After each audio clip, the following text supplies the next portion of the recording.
It's ding ding, two men in a ring. We put pride in your stride and a quiver in your liver. You want 'em, we've got 'em, coming to you. Loud and proud, he's the biggest, he's the baddest. It's Mr. Gavin Davis on the Gavin Davis Podcast Show.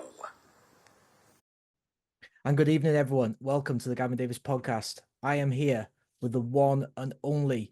He's a judo black belt. He's a Brazilian jiu-jitsu black belt, Commonwealth gold medalist in judo 2014. He is one of the best submission grapplers on the planet, Owen Livesey. Owen, thank you for coming on the podcast, mate. No, thanks for having us, mate. Obviously, I met you last week, and it was good. Yeah, Good years over the RAF and that, so did good. you enjoy it, mate? Yeah, Mate, I loved it. Progress has been asking me to do something like that for a while, but I've just been so busy and that I've not actually been able to get over. So I was buzzing I could get over this time, mate, because I love all that sort of training and that. So I loved it, to be fair. yeah. Will have a word with Marshy, see about organising it like once annually or something. Do you know what I mean? Yeah, mate, I'd be well up to that, mate. Like, Yeah. So I was lucky enough last week to do a seminar with you, which was based really around stand-up drills for judo. yeah, We spoke briefly about your judo prior to the seminar in the morning. I've just got to say, your judo, I've never seen judo like that, mate. Yeah, I've been around a few people that are good at judo and are quite highish level at judo, but I think your judo's just for me on a total another level. Okay. Uh, Like, and the way you delivered the seminar and you taught the seminar, I thought was class as well. I really, really enjoyed it. good, mate. I'm glad. Like, to be fair, mate, I do get quite a lot of positive feedback from my seminars and that.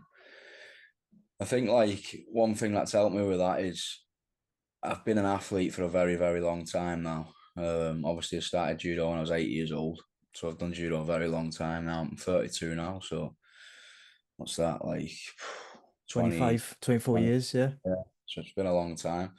But then, like when I went full time, it was like almost a bit of a blessing if you look at what I'm doing now in terms of being a coach, was because with judo when you're full time, we wasn't getting funded. So we had to do things around training to subsidize our living costs, basically, which wasn't a lot. So it meant we had to do a little bit of work. We didn't want to go into work a lot to the point where it start affecting our training. So all of us would do things like coaching one session a day in schools, or every now and then we'd get seminars, and we'd travel up and down the country if we weren't competing, and we'd do a seminar. So like even as an athlete, I was kind of like forced to coach. So even though I retired from judo 4 years ago and went into coaching then, I'd genuinely been coaching for about 10 years before that. Mm. So I've actually been a coach for 13, 14 years now as well. It's only now that I actually do it every day. Well, I was doing it every day then as well, I guess. Yeah, But now yeah. I'm kind of more. Back then, I was just coaching and passing things on to different people every day. So if it was a school a day, then obviously them kids that I was teaching every day were always different kids. Whereas now, I guess what I'm trying to say is it's the first time I've actually worked with the same bunch of people on a daily basis. So I've been a judo player for 24 years, but I've actually been a coach for about 14 years as well. So now the career I've chose now alongside competing. It's been a bit of a blessing that I've coached that long as well. Well, I'd never really touched on judo throughout my martial arts journey. Okay. So I did a lot of MMA back in the day, and obviously the last 10, 15 years I've concentrated on the BJJ. But now I'm at Chris Clear's, we're doing quite a bit of judo. And I find it so difficult, mate. I'm not gonna lie to you. Like it's a beautiful, beautiful art that I never really saw years ago. The manipulation, the breaking of the balance and the posture, everything that goes with that. But I find it of all the martial arts I've touched on, I find it the most difficult by far to learn and to develop. Yeah, mate, it's a very, very tough sport. It depends how you want to practice judo. Is like if you're doing judo for judo, be prepared to not have things click for years. If you want to be good, you're gonna have to go through that, and you will get the results as you do with anything, but it'll take a long, long time. It's a very long, slow process. And obviously the Olympics are on right now, Yeah. and you're watching these tournaments now, and it's like these are the top level athletes in the world, and some of them have travelled all the way to France, and they've bombed out first round again. So it's one of them sports where it's like it's very tough, it's very unforgiving. Like these athletes in the Olympics, they've obviously took 4 years to qualify for this, but they would have been training for 10 years before that. Some of them have got to that stage where they've been dreaming again to all their lives, and they've been on the stage for 30 seconds, been thrown for Ippon, and that's it for another 4 years, and they might not even make the next one. Yeah. It's a very tough sport, but it depends how you want to do judo. It's like if you're doing judo for jiu-jitsu, it doesn't have to be that way. It can be relatively simple. So I teach a gi class in my gym on a Tuesday night, and it's all like I've got a black belt in both judo and jiu-jitsu, but the style of jiu-jitsu, sorry, that we do is very aggressive judo style, Carlson Gracie style as well. Yeah. Um, so we kind of try and tie them together. So I'll break judo down in its simplest form, which is to grip, basic gripping patterns, which are very, very important for jiu-jitsu. Movement, very, very basic movement drills, using feet to break balance and posture, rather than trying to hit them as foot sweeps. Now and then, when you're using your feet to just break balance and posture, sometimes you might actually get a takedown off it. Other times, you might just bring them down to the mat. Say, like you could chop someone to turtle, and then looking to be aggressive in your transitions from standing to ground and look to catch things like chokes and arm bars on the way down. So it can be very simple. It kind of depends how you want to use judo. That's what I've carried through to nogi as well. Is mate, everything that I do is from judo. It's Yeah. like, yeah, I'm a black belt in jiu-jitsu. I've done jiu-jitsu for about 8 years now, but 5 or 6 of them 8 years when I was doing jiu-jitsu, I was doing jiu-jitsu simply for judo.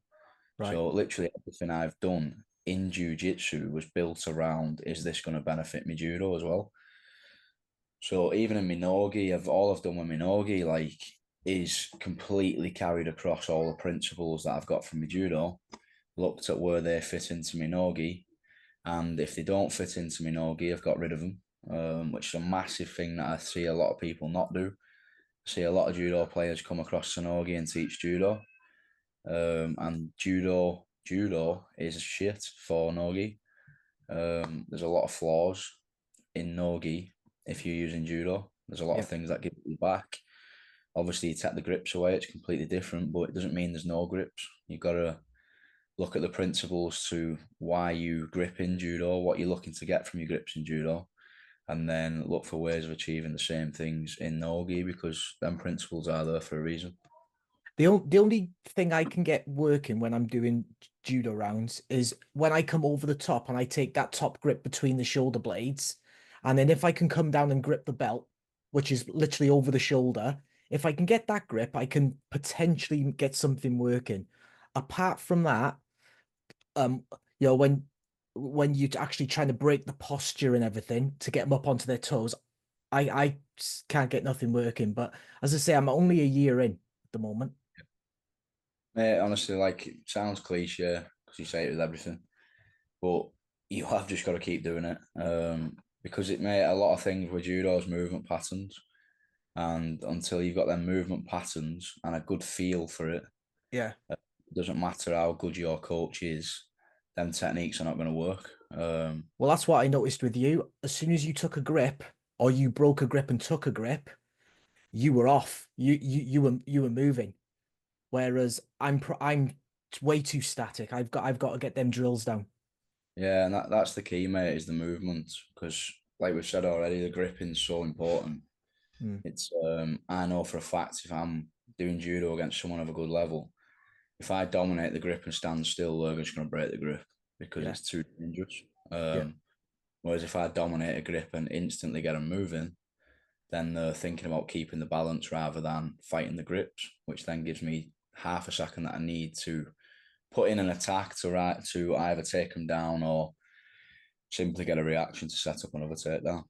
So I've noticed with your no-gi attacks, what you're just referring to, you use a lot of like you control the back of the neck, overhooks, underhooks, and it's just that you're just trying to establish a control point of the upper body. Yeah, exactly the Like, same as you are. yeah, Exactly the same. So I'm not a wrestler.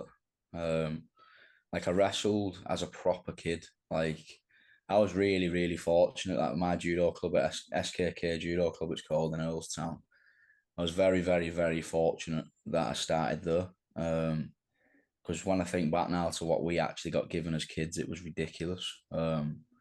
I'd train, sorry, Monday, Wednesday, Friday judo with people who was like, it's been proven now to be one of the best junior coaches in the country with the people who's developed like multiple junior and under 23 European champions have come out of that club, and it's only on a tiny estate. Tuesday and Thursday, I'd train freestyle wrestling. And then on a Sunday, Tom Aspinall's dad, Andy, yeah. would teach us Brazilian Jiu Jitsu. So I was doing this from like 10 years old. We started when I was 8, but when I got to about 10, I started picking it up a little bit. And I was training literally judo, wrestling, and jiu jitsu with high level coaches. Uh, so I've been really, really fortunate with that. But my nogi, I am not a wrestler. Like when I say I wrestled, I mean I just trained.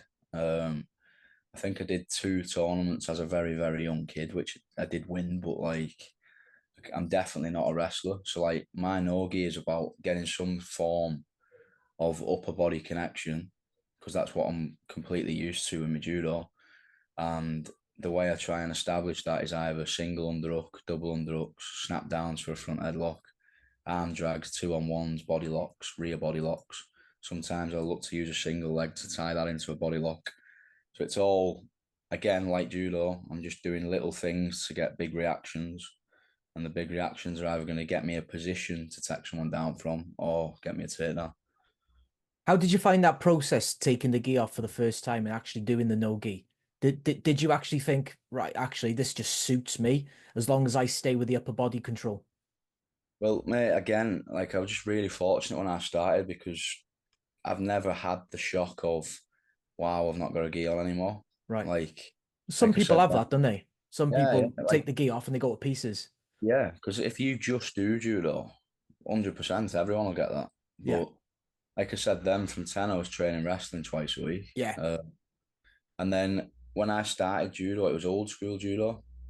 So it was basically wrestling in a gi. You're Yeah. allowed to grab the legs. You're not allowed to grab the legs anymore. Yeah. So my favourite judo throw used to be a katagruma, which is basically a fireman's carry. Yeah. Um, so I was more or less a wrestler in a gi.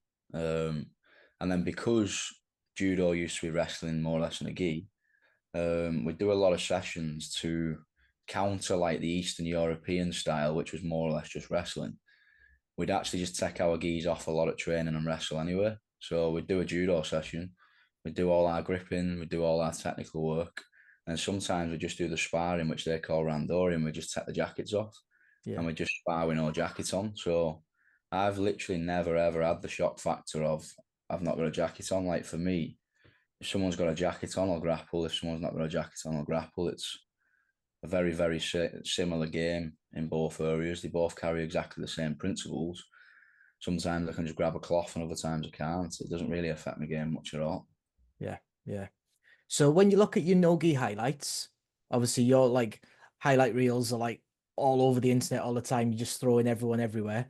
When you look at your no-gi highlights, some of the matches that you've had, like I've got a list of some of your like best wins here, and it's absolutely incredible some of the people that you've actually been matched up with and beat. People like Chris Weidman, former UFC world champion, Josh Barnett. I love Josh Barnett growing up, absolute legend. Obviously, the list goes on and on. You fought Nicky Rod as well. Um, what's your favorite memories of your main matches there at sub only and that? Mate, like I'd say, there's a few like Chris Weidman I'd probably put as number one because Yeah, it's about how the match went as well.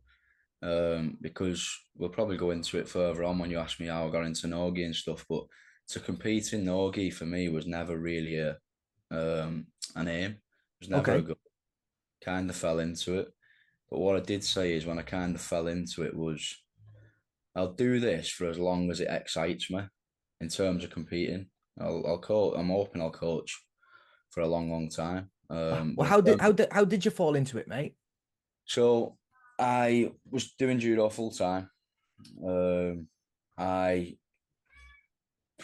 completely just missed out on Rio Olympic Games 2016. Yeah. Um, so I was in qualification literally all the way through. So you have to be top 18 in the world. I was inside the top 18 genuinely all the way through until the last two tournaments. And for the past 6 months, there's been someone catching me up. His name was Nassif Elias. He was fighting for Lebanon, but he was Brazilian. But he wasn't allowed to fight for Brazil because he'd failed the drug test. But Lebanon allowed him to fight for them. Okay. Okay. So he was like catching me up because he was a very, very high level fighter. He'd Yeah. actually beaten the tournament as well.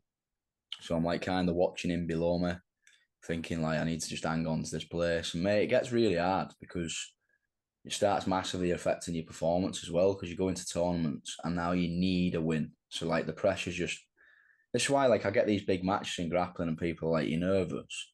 And I'm like, mate, I'm not even bothered because like the pressure I had in the Olympic cycle compared to like having a bit of fun on the stage for grappling, it's just not even in the same league. Yeah. So basically, long story short, this guy caught me up with one tournament to go. So when I went to the last tournament, he took over me and I had to get a medal, and I didn't get a medal in the last one.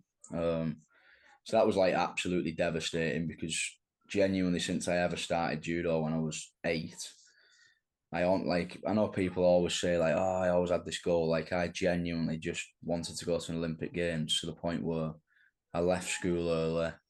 Um, Probably stupid, but like I believed that I'm never gonna do anything else, and this isn't even possible. But I thought I'm just gonna get an Olympic medal, and I'll live off an Olympic medal for the rest of my life. And now I see that I know it's not even possible anyway, but I had nothing else in my mind. So when that happened, I was devastated.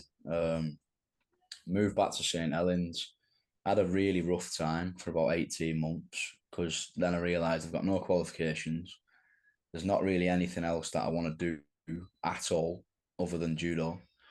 But now I'm done with judo. So I was just fucking personal training for cash. And then I'd spend all that cash on a weekend just getting pissed. And it was just a really, really rough time. Did you think about MMA? I did, mate. So like then I went back down south where I was living for judo. And I had £2,000, which again, mate, like everyone, I've just made some daft mistakes. I had £2,000 from a sponsor in my account. So I was like, right, I'm gonna start doing MMA. Started going to London Shoot Fighters, which is obviously a really high level gym. Went down there, them lads were great. They welcomed me in straight away. I was training with all some really, really top high level lads like MVP, Norbert Navenya, Michael Shipman. They were all down there, Alfie Davis. Yeah. And luckily for me, they just let me jump straight in with them. I was getting battered off them lads and enjoying it. And then genuinely, mate, didn't even think like I ended up hitting rock bottom and obviously spending the £2,000 over how long I'd just been going there and training. And I was like, I need to get a job. Like I need to get some sort of income. So I thought I dropped on, started teaching judo in a school for a business. So basically, they have all these different schools, and you just drive to different schools every day and teach for them. So I thought, right, I can teach judo. So again, that was me coaching again for about the next 18 months. But the job just ended up terrible to the point where they wasn't even covering your fuel. So I was just like maxing out my account every fucking month. Terrible times again. And then I got offered a job. So funnily enough, I'd nipped back to my first judo club when I was about 15. And I was just lifting weights in the gym. And when I was lifting weights in the gym, Warrington Wolves rugby league team was using our judo gym for their indoor pre-season training during winter. And they said to me, do you wrestle? And I was like, oh, I do judo. And they're like, do you want to run a wrestling session? So I said, yeah, I will. So I've just jumped on mat, taught them wrestling for an hour, and they loved it. But that was it. I've gone back to Camberley, started training again, didn't think anything of it. So about 8 years later, it's so random, I just get a phone call, and it's James Webster. And James Webster's like, do you want to be assistant strength conditioning coach at Hull KR? So I was like, I'd love to be an assistant S&C coach, but I know that's not possible because I've got no qualifications. And he's like, oh, no, don't worry about that. We'll put you down as assistant S&C, so you get paid the wage for that, but you'll just be a wrestling coach. So I was like, oh, sound, definitely. So I literally moved to Hull about 2 weeks later. Yeah. Moved in a house show to start. Started teaching wrestling to Hull KR as a full-time job. And then when I was over here, I'd been here for about 6 months. I still hadn't done any grappling or nothing for a long time. So I was getting a bit bored. I had a look around Hull, went in a few gyms, and there wasn't really any good gyms at all to keep me wanting to go back. So I met some bloke. I was teaching his son judo twice a week, and he had like a really tiny warehouse at the back of his glass factory, like a glass making factory. And he let me use his place twice a week just to spar. So like I advertised it in Hull. If anyone wants to spar on a Tuesday, Thursday, we're doing gi on a Tuesday, no gi on a Thursday. You literally just turn up, throw £3 in a tin, and we'll just spar. So we did that, and I just felt much better doing that. And these classes ended up really busy. So I put one on Saturday. They all got really busy. People started like paying, they were loving it. So then we moved to another smaller, bigger place and put 5 nights a week on. I'm still working full time at the same time as well. Then that started going booming, and then we ended up going full time. And midway through this, when we were in the second place, Grapple Fest had a pull out. So Chris Thompson had seen that I'd opened the gym. Chris Thompson just dropped me a message and was like, someone's pulled out at Grapple Fest, and Grapple Fest in 2 weeks. Do you want the match? And I hadn't been training, mate. I've been coaching completely. I was trying to build a gym. Yeah. So it wasn't the time for me to be like rolling with everyone. I was just like trying to be the best coach I could be to make sure people keep coming back. So I was like, yeah, I'll do it. Jumped on the show, tried to train the best I could for about 2 weeks. I ended up getting the win, like scraping past some Spanish black belts. So I ended up winning that match. And then because I took it on such short notice, he was like, we'll bring you back. So then he asked me to come back, and I got a match with Paul Lukowski and I beat him. And then I got a match with Michael Pixley and I beat him. So then I just kind of like I fell in it then. Yeah. And you got the ball once you got the ball rolling, it was going downhill then. Yeah, then I started getting invites from Polaris. Went to Polaris. I thought Polaris was great. Yeah. Then obviously I ended up like I'm 5-2 on Polaris altogether. Yeah. Even the trials, like ADCC trials, it just wasn't even planned. Like, yeah, we'd had a baby like a month before. Mm. Hence why I thought 99, and I was only like 91 kilos. So just couldn't be bothered cutting weight after having a kid.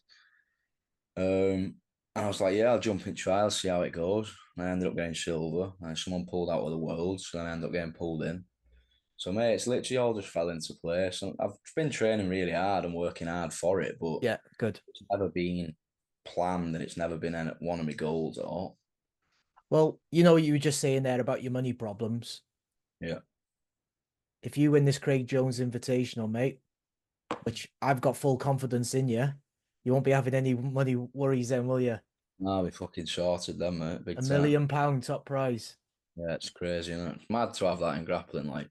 Yeah. Good for So how did you get the invite for that, mate? Did you just get a phone call or an email? Or how did that work? It's completely random, mate. So, like, Progress, it was a really funny week. Like, Progress messaged me that week asking if I'd heard anything from CGI, and I was like, no, I haven't, and I'm not really expecting to either, really. Like, I hadn't done the trials that year.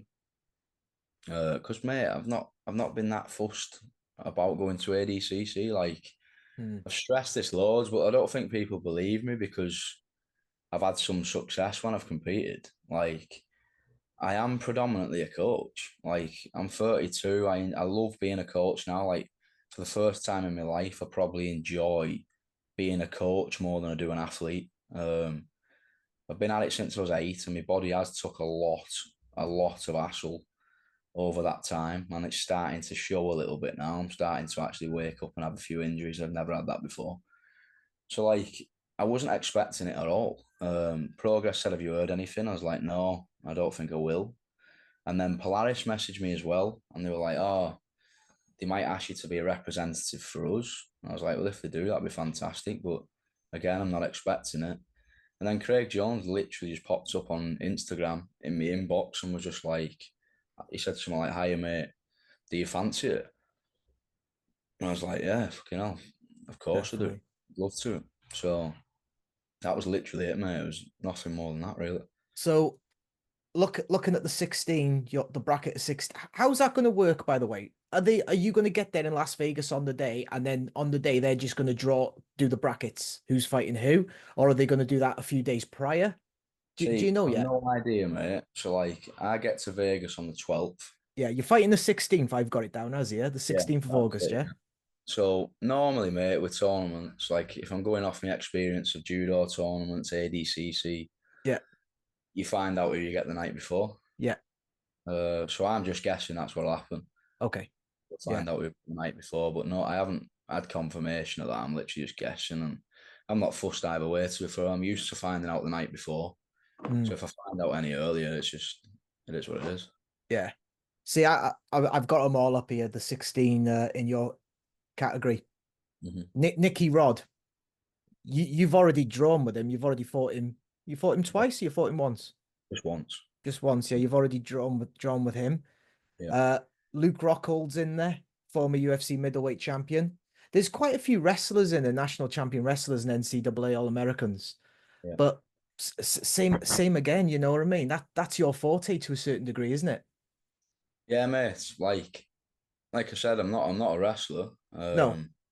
But I have a very weird style. Like Yeah, it's I hard don't to think deal with.